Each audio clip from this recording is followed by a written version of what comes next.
আসসালামু আলাইকুম রহমতুল্লাহি ওবরাকাতুহু। বিসমিল্লাহ, আলহামদুলিল্লাহ, ওয়াসসালাতু ওয়াসসালামু আলা রাসূলিল্লাহ।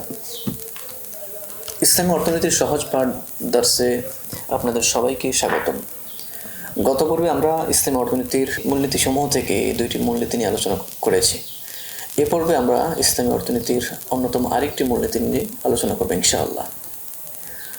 সম্পদের প্রকৃত মালিক আল্লাহ সুবহানাহু ওয়া তাআলা। ইসলামী অর্থব্যবস্থায় ভূপৃষ্ঠের যাবতীয় সম্পদের প্রকৃত মালিকানা আল্লাহ তাআলার। কোরআনুল কারীমে আল্লাহ তাআলা ইরশাদ করেন, আলাম তা'লাম আন্নাল্লাহা লাহু মুলকুস সামাওয়াতি ওয়াল আরদ। আপনি কি জানেন না যে নবমণ্ডল ও ভূমণ্ডলের মালিকানা ও আধিপত্য একমাত্র আল্লাহ তাআলার। আল্লাহ তাআলা আরো ইরশাদ করেন, ফাসুবহানাল্লাযী বিয়াদিহি মালাকুতু কুল্লি শাইইন ওয়া ইলাইহি তুরজাউন। পবিত্র তিনি, যার হাতে সবকিছুর চূড়ান্ত মালিকানা ও নিয়ন্ত্রণ অধিকার রয়েছে এবং তার ওই দিকে তোমাদের প্রত্যাবর্তন হবে। পৃথিবীতে ছড়িয়ে থাকা যেই সব সম্পদ মানুষ ও প্রাণী জগৎ ভোগ করে, এর কোনোটাই মানুষ বা অন্য কারো সৃষ্ট নয়। সকল কিছুর মূল উপাদান মহান আল্লাহ তাআলা সৃষ্টি করেছেন, এতে মানুষের কোনো হাত নেই। এই যে আমরা ভাত খাই, এর ধান সৃষ্টি করেছেন আল্লাহ তাআলা। আমরা কেবল মেধা ও শ্রম দিয়ে তাতে উপায় তৈরি করি মাত্র, সেটিও করে আল্লাহ তাআলার প্রদত্ত মেধা ও শ্রম দিয়ে। সুতরাং সম্পদের মূল উপাদান ও তা থেকে আবিষ্কৃত সব কিছুরই মূল মালিক আল্লাহ সুবহানাহু ওয়া তাআলা। এই বিষয়টি কোরআনুল কারীমে ভিন্নভাবে ব্যক্ত করা হয়েছে। আল্লাহ তাআলা বলেন, আফরাআইতুম মা তাহরুসুনা আআনতুম তাজরাউনাহু আম নাহনুজ যারিউন। বলো তো, তোমরা যে কৃষিজাত পণ্য উৎপন্ন করো, সেগুলো কি তোমরা উদ্গত করো নাকি আমি তার উদ্গতকারী? আল্লাহ তাআলা আরো বলেন, ওয়ানজালা মিনাস সামাই মাআন ফাআখরাজনা বিহি আজওয়াজাম মিন নাবাতিন শাত্তা কুলু ওয়ারআউ আনআমাকুম। তিনি তোমাদের জন্য আকাশ থেকে বাড়ি বর্ষণ করেন, তারপর সেই পানি দ্বারা আমি বিভিন্ন প্রকার উদ্ভিদ উৎপন্ন করি। তোমরা নিজেরাও তা খাও এবং তোমাদের গবাদি পশু তাদেরকেও খাওয়াও।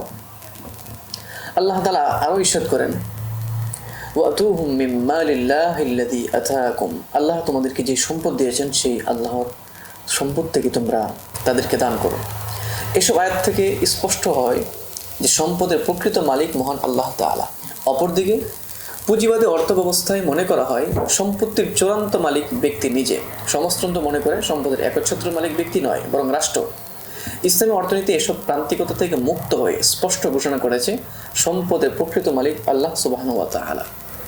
ইসলামী অর্থনীতির এই নীতির সার্থকতা এই যে সম্পদের মূল মালিক মহান আল্লাহ তাআলা স্বীকার করে নেওয়ার মাধ্যমে ব্যক্তির মাঝে সম্পদ নিয়ে অহংবোধ তৈরি হবে না।